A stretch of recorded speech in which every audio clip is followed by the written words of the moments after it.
জুয়ার বোর্ড থেকে প্রায় 10 লক্ষ টাকা সহ 7 জুয়ারিকে পুলিশ অতর্কিতে অভিযান চালিয়ে গ্রেপ্তার করলো।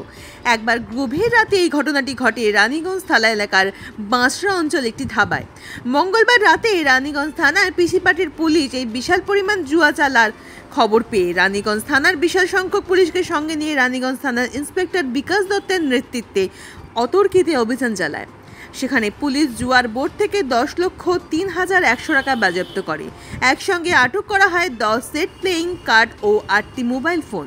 এদিনের এই অভিযান পুলিশ দুর্গাপুরের রিয়াল টাউনশিপের বাসিন্দা ওরফে বাবিন, মঙ্গলপুরের বাসিন্দা সুরজিৎ ছানা, এনএসবি রোডের বাসিন্দা বীরেন্দ্র কুমার বাজাজ ওরফে বীরেন্দ্র, জামুরিয়া বাজার এলাকার বাসিন্দা কালীপ্রসাদ জয়সওয়াল, রানীগঞ্জ এলাকার বাসিন্দা সুপার সিং ওরফে পালি ও দুর্গাপুর এবিএল টাউনশিপের বাসিন্দা গোবর্ধন রেড্ডিকে জুয়া খেলার অপরাধে গ্রেপ্তার করে।